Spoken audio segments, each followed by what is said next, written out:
Assalamualaikum warahmatullahi wabarakatuh. Bismillahirrahmanirrahim. La yasuku khaira ilallah. Bismillahirrahmanirrahim. La yasrifu su'a ilallah. Bismillahirrahmanirrahim. Makana min ni'matin faminallah. Bismillahirrahmanirrahim.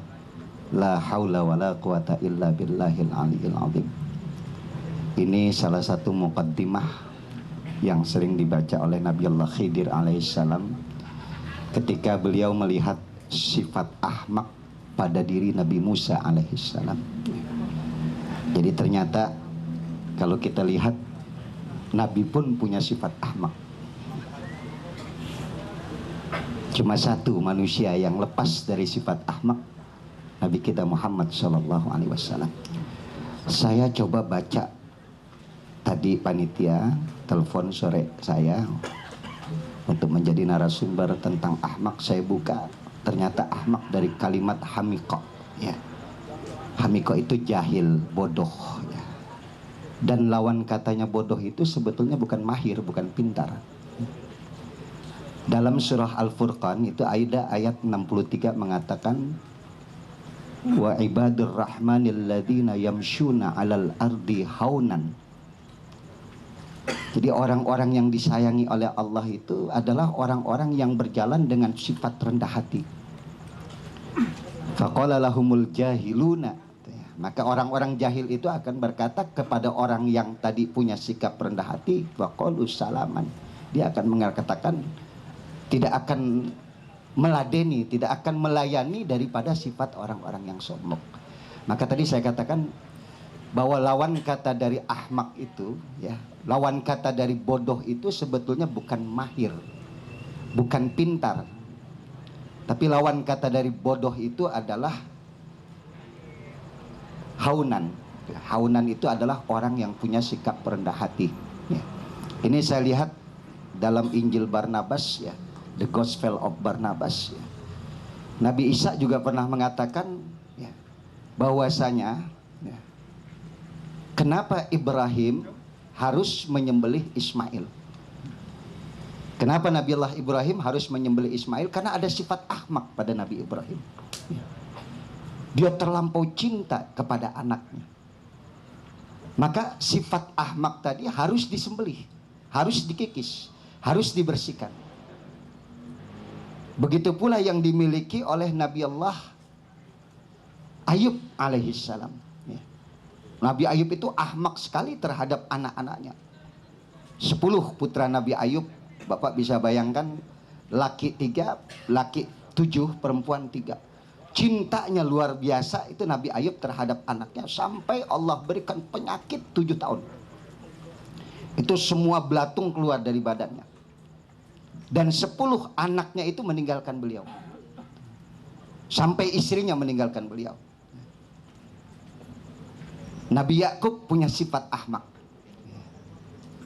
Ketika dia cinta terlalu berlebihan kepada Nabi Allah Yusuf alaihissalam. Ini makanya Pak, orang yang paling ganteng, paling cakep itu Nabi apa? Yusuf. Kalau saya dulu masih di pondok di Jawa Timur, maaf itu kalau dibacain biasanya kalau 7 bulan atau 4 bulan itu Jawa Timur biasanya dibacakan surah Maryam. Karena dulu pusatnya santet itu adanya di mana? Jawa Timur. Maka dikondisikan dengan surah Maryam. Nah kalau di Jawa Tengah itu 4 bulanan biasanya dibacakan surah Yusuf, ya. Karena dulu, maaf, ada orang Jawa Tengah di sini. Dulu orang Jawa Tengah jelek-jelek Pak, makanya dibacain surah Yusuf. Kita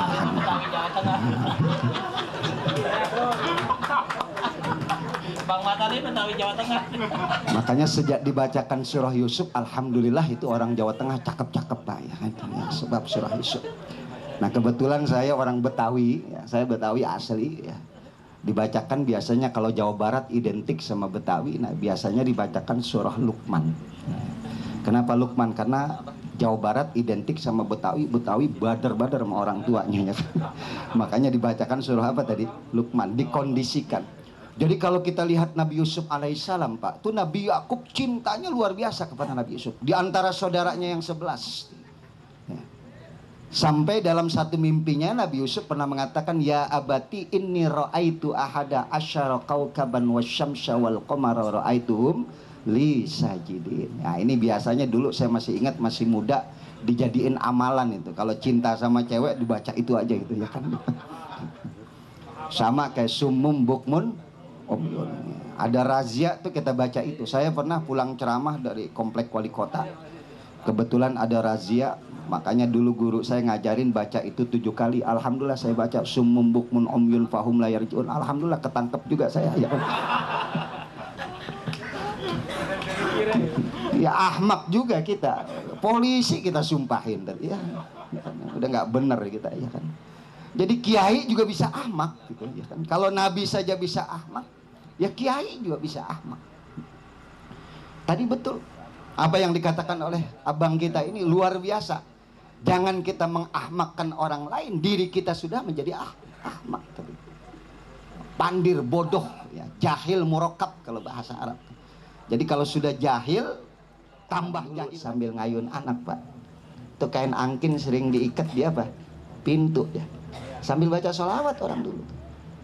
Sallallahu ala nabi Muhammad khairil bashari khadimir rusul syafi'il anam badrit tamam nuril qamar. Udah 1 jam tuh anak belum tidur, mulai jengkel maknya. Sholli wa sallim ya Rabb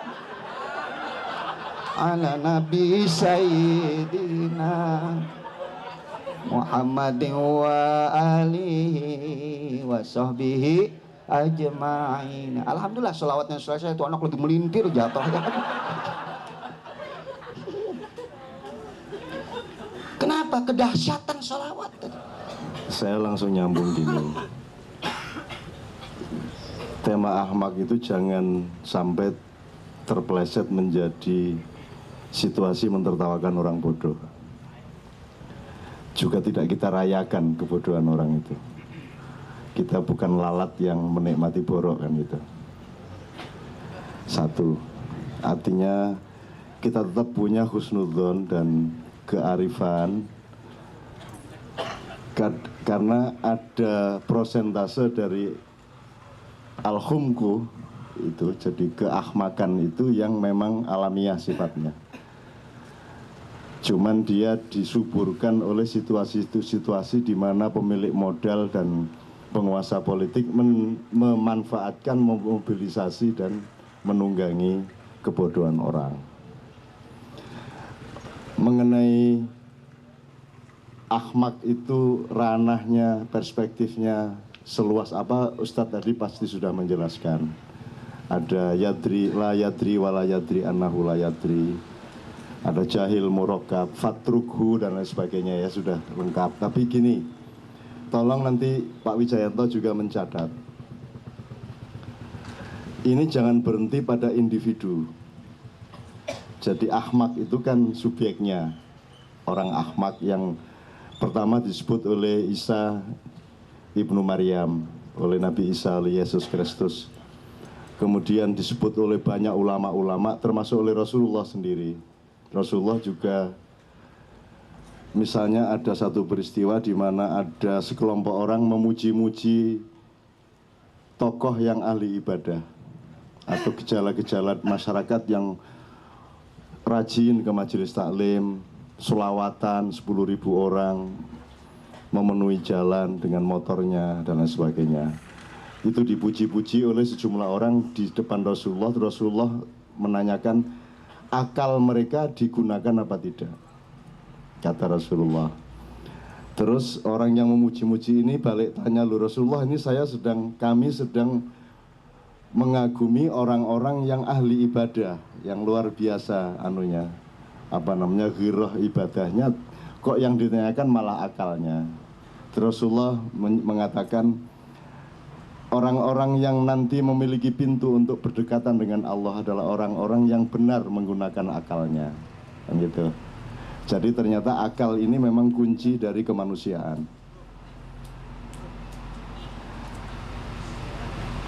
Ini feedback sedikit ya, setback sedikit tentang akal kan sudah diketahui bersama oleh jamaah KC ya. akal sama otak tidak persis sama. Ayam juga punya otak, kambing juga punya otak, tapi mereka tidak bisa berpikir.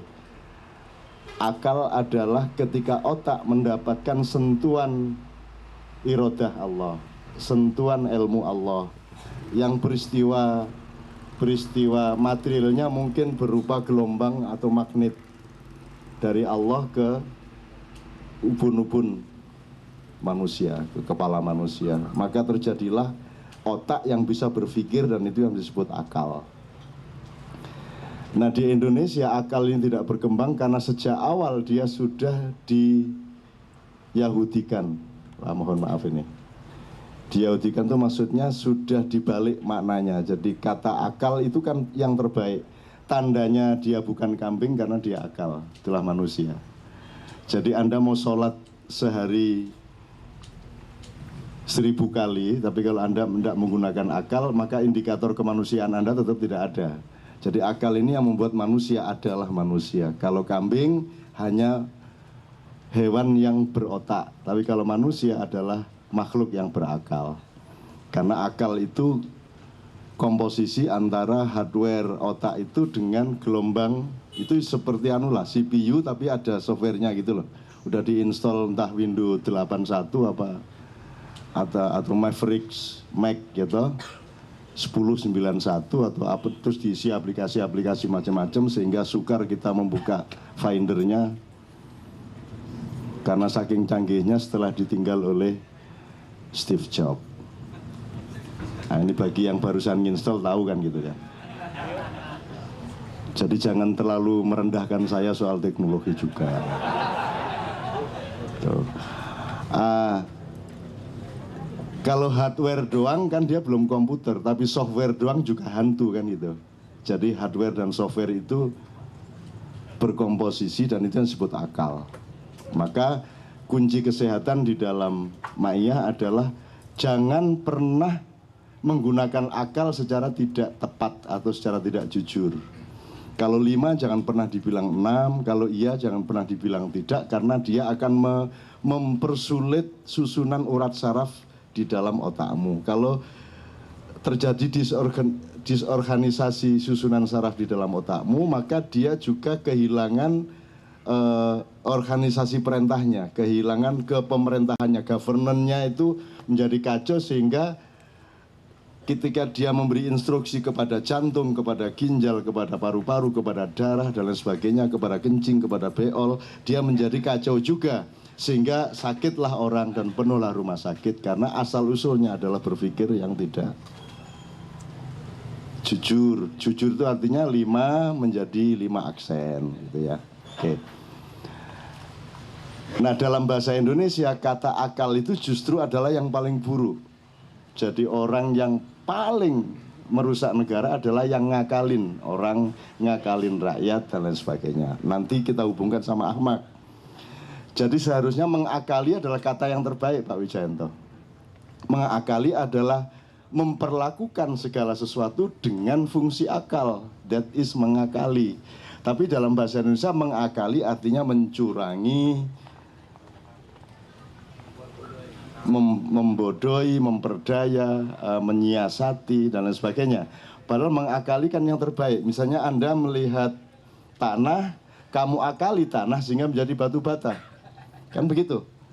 Kamu melihat batu bata, kamu akali sehingga menjadi tembok. Kamu akali petir sehingga kamu jadikan listrik dengan satu proses teknologi, yaitu namanya mengakali. Jadi hidup itu yang terpenting mengakali, tapi dalam bahasa Indonesia ini tidak bisa dijadikan idiomatik karena ngakali itu sudah sangat negatif, sehingga selama kita hidup sebagai manusia Indonesia, kita belum pernah bekerja sebagai manusia.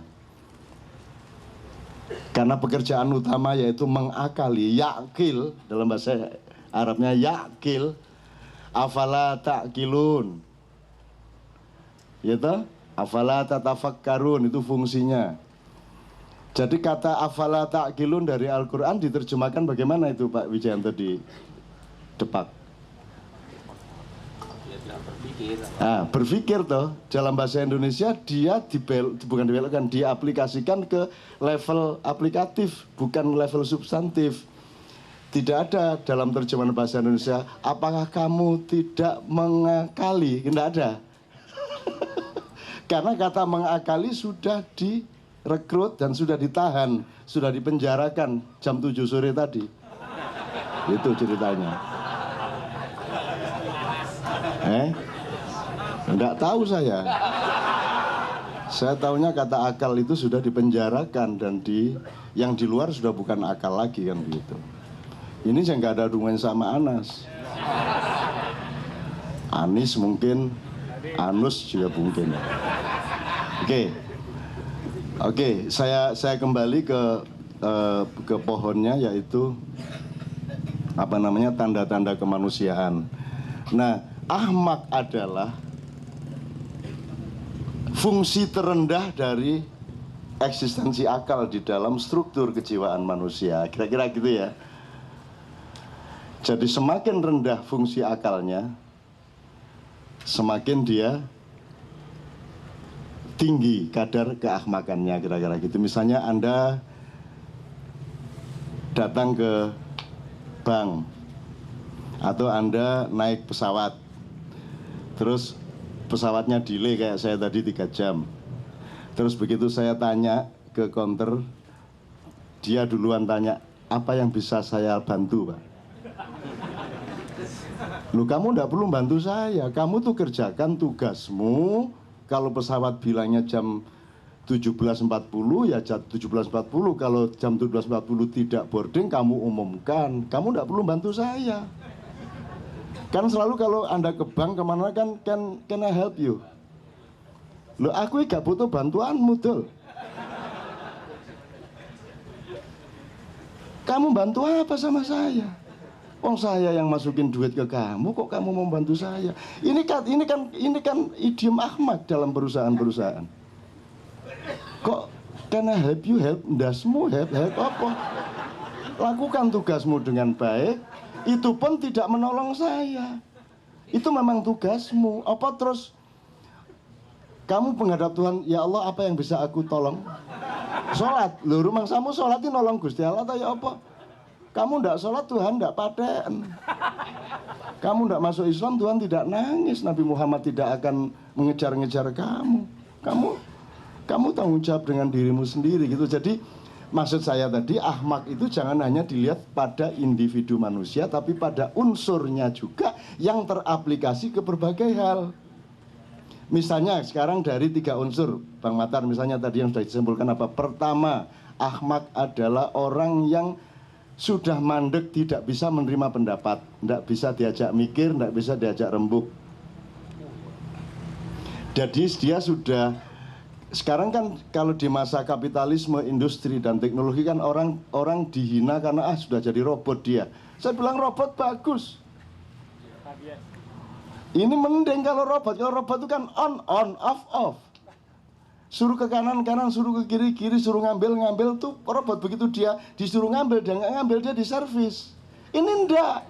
Robot apa? Diongkon rono runu. Diongkon memimpin negara nyolong. Mending robot toh. Jadi mending kita mempekerjakan robot. Kan lebih bagus presiden robot daripada SBY. Kalau robot kan pasti. Kalau robot kan pasti, database-nya jelas, remote-nya juga tercatat. Kalau robot yang bukan robot, kalau manusia campur dan syubhat antara manusia dengan robot kan sukar. Benar apa tidak dia ini mengantarkan ke Cikias? Kan nggak bisa dibuktikan. Kan begitu, menteri siapa saja yang datang. Kalau sampai saya mengantarkan, ambil semua harta benda saya. Lho ngono ya. Aku ya tahu ngono-ngono iku. Maksudku ya aku tahu dinyek. Aku iki mlebu UGM dinyek tok.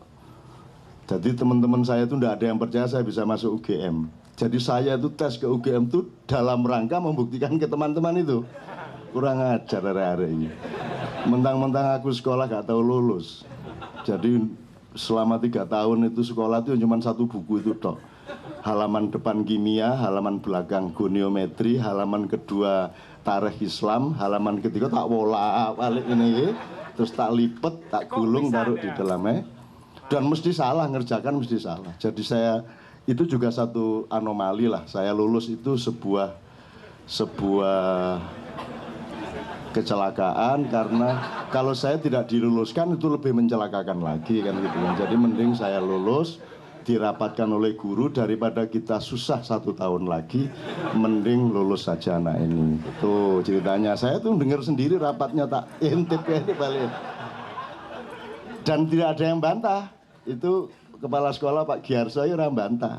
Pak Giarso yang ngomong ini kok saya lihat kok bapak repot semua sama anak ini gitu ya. Sudahlah diluluskan saja. Ki ora ono sing bantah. Ya setuju Pak, setuju. Jadi sekarang tahu caranya lulus ya. Gitu. Tahu ya. Oke, saya kembalikan ke Ahmad. Jadi misalnya orang yang sudah gini loh, Mas, kalau Anda ini kalau segmentatifnya bisa kita sebut hostage syndrome. Jadi sindrom orang yang disandera.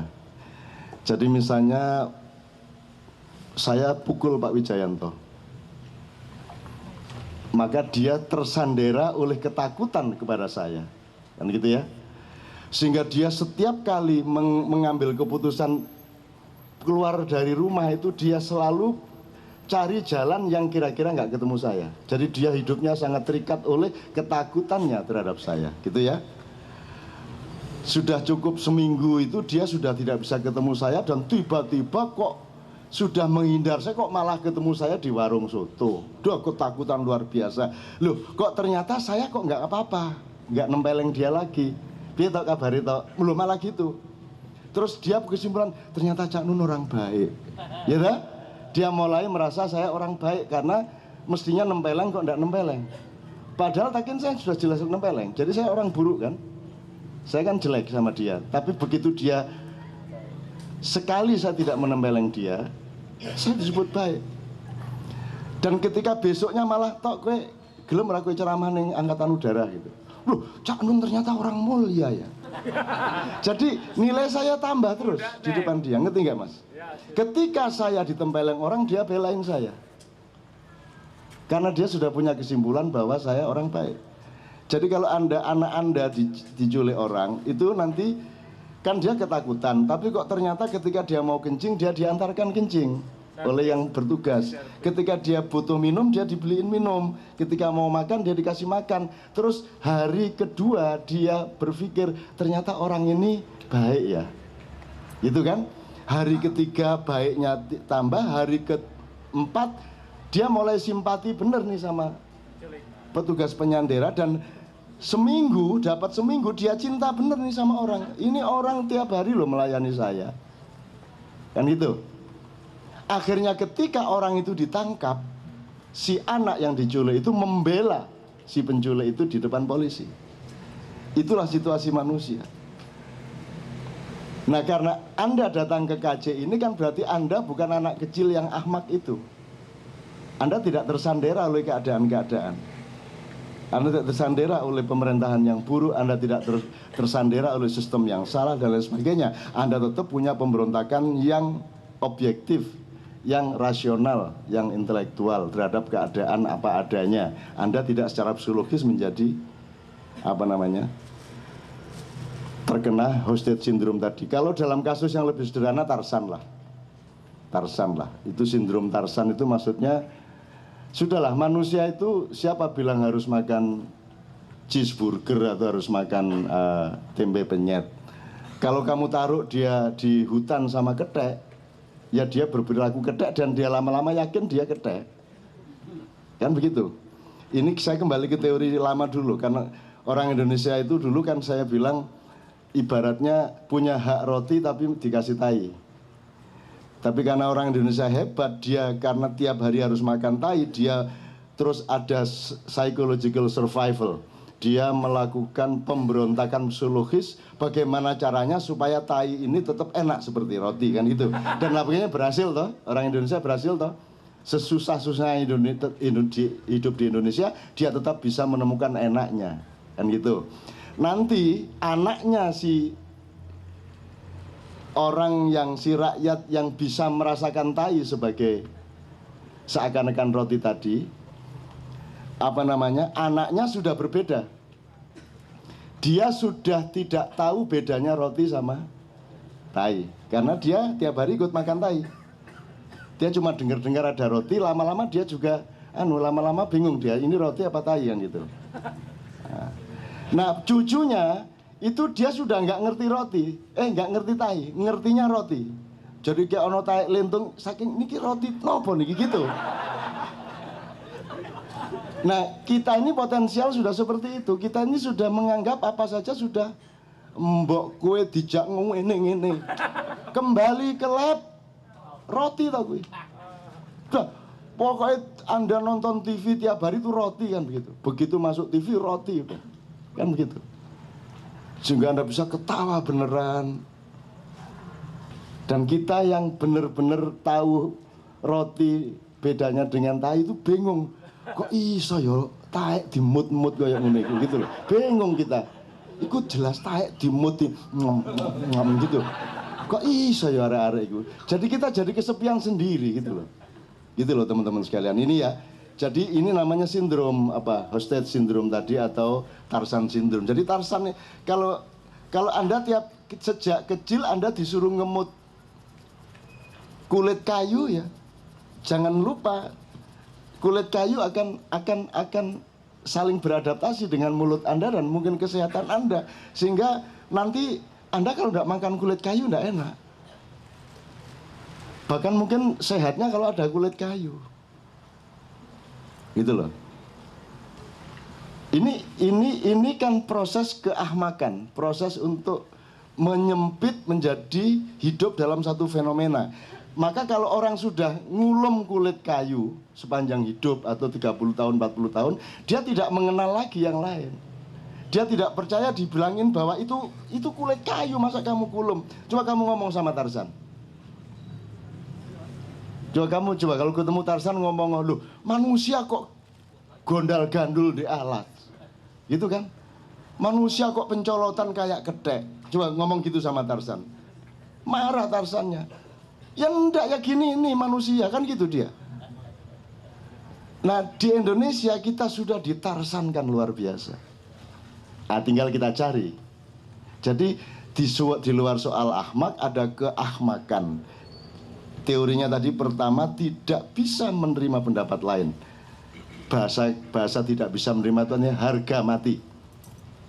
Iya tak?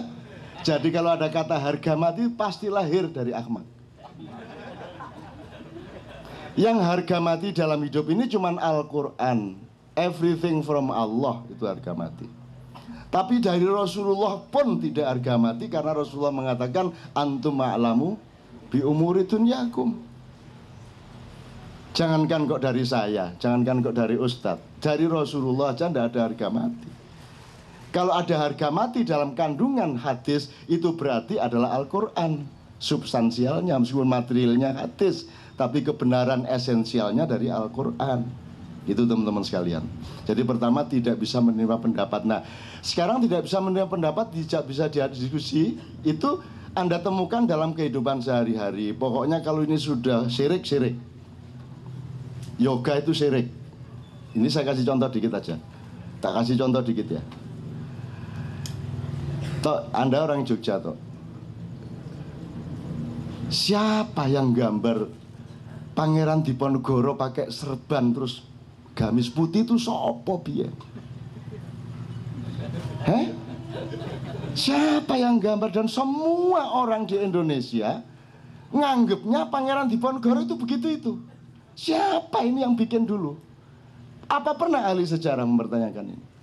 Siapa yang bisa membuktikan bahwa Diponegoro berpakaian seperti itu? Sampai di keping mata uang pun begitu dia. Sehingga nggo Sleman Pangeran Obi Diponegoro. Siapa? Ini dulu siapa? Yang bilang Pangeran Diponegoro pakai serban itu siapa? Saya ingin ada ahli sejarah membuktikan itu. Sebagaimana saya akan bisa membuktikan pakaiannya Diponegoro tak bawa ke sini besok. Fakta material sejarah. Sopo sing ngarani pakaian Diponegoro nganggo juaran terus kaine ngene-ngene. Terus pedangnya seret. Sopo sing ngarang iki biyen sopo? Dan tidak ada orang menanyakan itu. Kalau kita tidak pernah menanyakan itu berarti kita ahmak. Karena kita sudah tidak bisa berpikir yang lain. Kecuali Pangeran Diponegoro adalah tokoh berserban putih, kudanya juga putih. Sing ngarani ku sopo? Atas bahan yang mana, atas fakta yang mana? Ini baru Diponegoro loh. Belum saya sebut yang lainnya loh. Ketika sang kiai mau dibikin film Hadratus Syekh Hasyim Asy'ari, saya kan dimintai, sebenarnya aslinya saya dimintai tolong sama Yai Mukhid Muzadi, itu orang Kiai NU tertua sekarang, yaitu kakaknya Pak Hasyim Muzadi. Cak, tolong jangan sampai ada film tentang Hadratus Syekh, karena beliau ini murid langsungnya Mbah Hasyim. Opo Mbah, opo Pak Mukhid, Pak Mukhid opo, saya bilang gitu. Yo gak akeh-akeh lah Cak, tak kei luru ya sampean. Mosok ono se film iso menggambarkan tokoh yang sebenarnya kalau tidak melalui penelitian yang benar-benar tertib dan jujur. Nomor 2 aku takon Cak, sopo sing ngeruh tinggi badannya Hadratus Syekh Hasyim Asy'ari? Berapa tinggi badannya?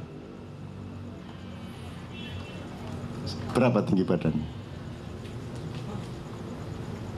Boleh Nabi Muhammad diperankan oleh Arupalaka gawede ngono iku.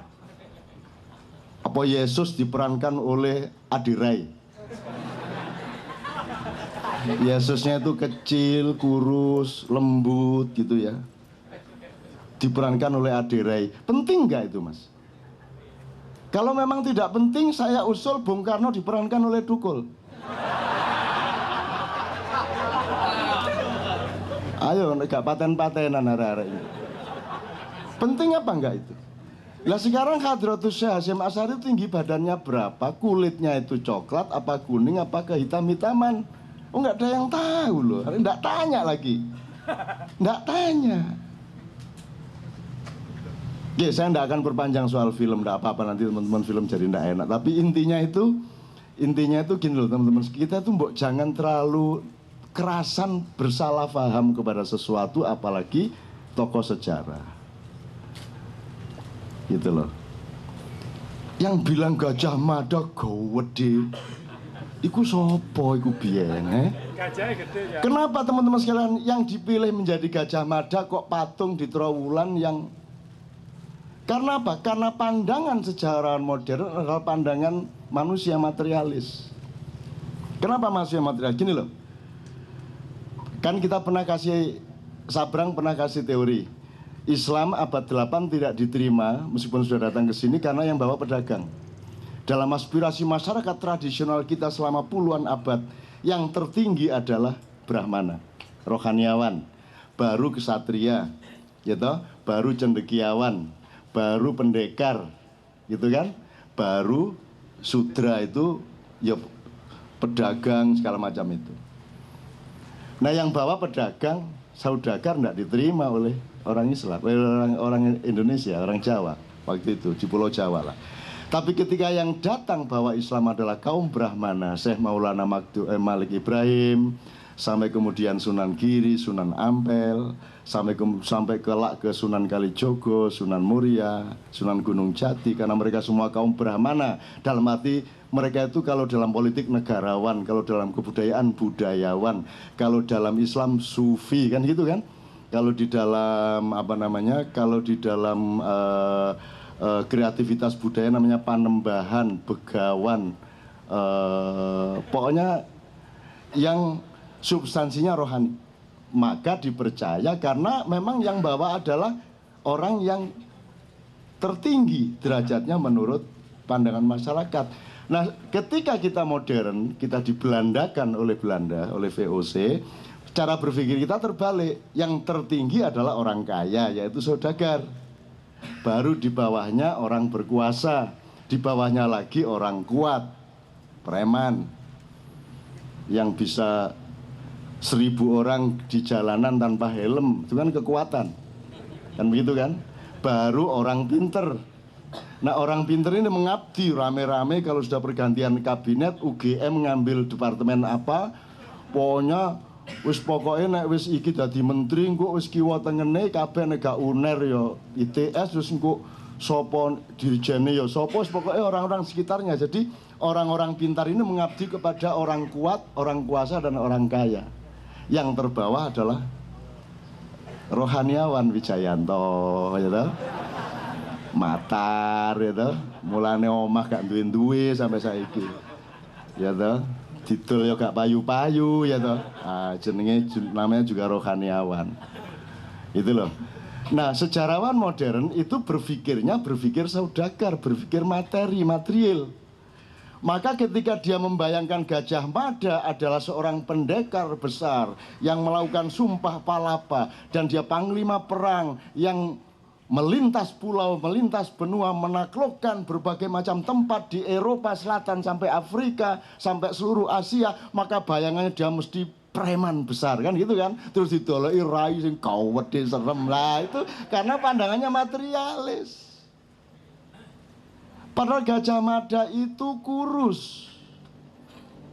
Kalau di wayang, Anda lihat nanti cari wayang Begawan Abiyasa, itu Gajah Mada sosoknya seperti itu. Dan dia seorang rohaniawan. Kalau dia tidak rohaniawan, kalau dia tidak begawan, kenapa dia pakai jadi panglima perang? Kenapa dia tidak jadi raja aja? Wong dia paling kuat, paling hebat, paling sakti, paling tahan. Umurnya hampir 100 tahun. Kalau Sunan Kalijogo sampai 126 tahun. Ini Sunan Kalijogo rodok-rodok kaya aku lah. Cok muring-muring lah. Melu Cak. Ya guyon tapi ya temenan. Melu aku. Amin apa ne amin. Amin wis di Freeport saya.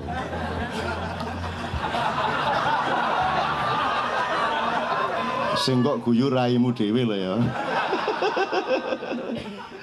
Oke, jadi maksud saya itu juga unsur keahmakan. Segala sesuatu yang dianggap harga mati tidak boleh dirubah, itu ahmakan. Jadi itu jadi apakah produk hukum, undang-undang, konstitusi, aturan pemerintah, cara berpikir, Anda temukan ahmaknya, gitu Ustaz ya. Anda temukan ahmaknya. Demokrasi Indonesia ini ahmak. Sudah jelas mencelakakan berkali-kali. Terus kita pakai. Sudah jelas. Parpol itu kerjanya sudah jelas. Sehari-hari Anda merasakannya sendiri. Tapi tetap kita pakai. Apa itu kalau bukan? Ismuhu ahmaq. Nek di Quran semua Ahmad, ya. Maksud saya kita tetap harus terbuka, tetap harus yughayyiru ma bi anfusihim, itu terus menerus. Maka sebelum Pak Wijayanto saya ingin nambah dikit. Maka tolong Anda semua juga berpikir berani berubah. Berani memimpikan perubahan dahsyat-dahsyatnya, kecuali yang sudah baku dari Allah. Misalnya Al-Quran. Tapi kalau yang lainnya boleh Anda mimpikan untuk berubah. Maka saya ingin ngomong sederhana. Sederhana. 2014 itu nomor 1 apa? Yang kira-kira paling sibuk itu apa? Apa Mas? 2014 ini tahun apa Mas? Tahun politik, pergantian kekuasaan, pergantian presiden. Dan seluruh energi, keuangan, hati, pikiran dikerahkan ke situ, betul enggak? Saya ingin katakan sama Anda ini, saya tidak akan buka rahasia. tapi saya harus bukakan pintu rahasia. Loh, enggak, pintunya toh. Anda masuk apa tidak, monggo. Loh, Anda masa enggak ngerti bedanya pintu sama ruangan? Masa saya harus mengulang lagi cerita mengenai babul ilmi wa madinatul ilmi? Ingat ceritanya toh? Bagi yang Ma'iyah semester 6 sudah tahu lah. Jadi Rasulullah ini saya ulang lagi untuk yang mahasiswa baru ya. Jadi Rasulullah ini kalau gini nih, kumpul-kumpul majelisan begini nih, yang sebelah kanannya itu selalu Sayyidina Ali menantunya. Jadi Ali itu duluan cepet-cepet duduk sebelah kanannya. Nanti baru kirinya siapa, sananya siapa. Baru Abu Bakar, Umar dan seterusnya. Pertimbangannya medis. Karena beberapa sahabat ini perokok. Waktu itu belum ada filter, belum ada jarum, belum ada. Tapi akar-akaran tertentu yang kan ada yang cuma dipakai untuk siwak, ada yang dimut, nginang, ya, ada yang diisep-isep, ya. Terus ada yang dibakar. Nah, asapnya ini menurut Ali ini bisa ganggu Rasulullah ini. Apalagi kalau kan di sana padang pasir, angin kayak begitu. Jadi kenapa Ali selalu di sebelah kanannya? Karena ruangannya itu kena anginnya dari sebelah sana. Jadi nanti kalau yang di sininya itu ngerokok, Rasulullah mesti kena terus. Perokok negatif, perokok pasif lebih bahaya dari perokok aktif. Makanya jadilah perokok. Wong sudah jelas perokok. Piye to iki cara berpikir iki? Ya wis ngono Cak, bener. Wis bener iki. Lu kan jelas tuh rumus medisnya, perokok pasif lebih bahaya daripada perokok aktif. Maka pilihlah yang baik, yang lebih baik, kan begitu. Gitu ya maksudnya iki Jan. Betul. Loh, masa surga itu sudah pasti enak, tapi kalau neraka pasti tidak enak. Terus maka pilihlah neraka. Masa ngono? Ahmak kuwi jenenge. Ora tak terus ki ngundak nesu pemilik-pemilik modal yang sudah membayar MUI segala macam. Andaikan. Apa tadi? Rasulullah ya. Nah, tapi Rasulullah kan juga manusia yang penuh toleransi, tau. Nggak enak dong dia dilindungi kayak gitu, terus apalagi menantunya sendiri. Jadi kan dia harus berbagi rasa secara demokratis. Jadi dia juga nggak enak sama Abu Bakar, Umar, dan para perokok yang lainnya. Sehingga dia ingin membayar itu secara psikologis untuk menunjukkan kepada jamaah bahwa saya kan juga tidak seneng-seneng amat dilindungi Ali seperti itu. Sehingga saya juga harus sedikit melonjo Ali lah, supaya ada keseimbangan psikologis dalam forum. Maka di tengah-tengah pengajian Rasulullah mengatakan, para jamaah sekalian, kaum muslimin yang berbahagia, kita sudah bicara dari bumi sampai langit, dari laut sampai gunung, kita sudah berbicara dari dunia sampai akhirat. Tapi tolong jangan lupa melihat yang dekat-dekat di tengah kita. Saya ingin Anda semua mengamati bahwa orang yang paling rakus di majelis kita adalah yang sebelah kanan saya. Bingung orang, kalau tidak percaya lihat. Jadi ternyata Rasulullah itu kalau makan kurma, itu bijinya ditaruh di depan Ali. Kacang gitu, kulitnya depan Ali gini. Jadi nggone Ali numpuk ini. Di depan Rasulullah tidak ada. Karena Ali, maka Ali ada tanda-tanda dia rakus. Makan kacang segitu banyak, kurma segitu banyak. Lihatlah bahwa yang paling rakus adalah yang sebelah kanan saya. Ali kan intelektual nomor 1. Dahsyat, dia profesor doktor 10 kali lipat. Terus Ali tersenyum. Saya kira sangat benar yang disabdakan oleh Rasulullah. Saya harus akui dengan terus terang bahwa yang paling rakus adalah saya pada malam hari ini. Tetapi kalau Anda ingin meningkatkan ilmu Anda, ada yang lebih rakus dari saya, yang memakan kacang dengan kulitnya sekalian, dan memakan kurma dengan bijinya sekalian, sehingga di depannya tidak ada sisanya sama sekali. Nah, itu Ali. Top kan? Lihatlah kalau tidak percaya, di depan Rasulullah tidak ada apa-apa. Ya, tidak lebih rakus daripada yang ada kacangnya. Coba, dahsyat kan? Nah, terus Rasulullah balas lagi, saudara-saudaraku kaum muslimin, engkau dengarkan dan saksikan sendiri betapa cerdasnya Ali bin Abi Thalib. Kalau engkau mencari ilmu dalam kehidupan ini, mencari hikmah, mencari segala sesuatu yang bisa mendekatkanmu kepada Allah, masukilah lewat Ali, karena Ali adalah pintunya ilmu. Ali bin Abi Thalib adalah babul ilmi. Itu kata Rasulullah. Maka sejak itu terus nanti ada yayasan babul ilmi, dituduh si A, gitu, kayak gitu kan. Karena dari Ali. Meskipun gelar itu dari Rasulullah, babul ilmi. Ali juga tidak begitu saja dia. Emang kalau orang hebat itu emang kerasan dipuji-puji.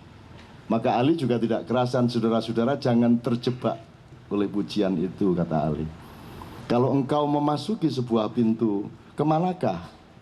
Kecuali memasuki ruang atau kota raya ilmu pengetahuan. Aku cuman pintunya. Tapi kalau engkau ingin memasuki kota raya ilmu pengetahuan, beliau adalah Muhammad Sallallahu Alaihi Wasallam. Gitu itu ceritanya babul ilmi kalau madinatul ilmi. Jadi beda ya Mbak ya. Pintu ilmu sama kota ruang ilmu beda. Jadi ini saya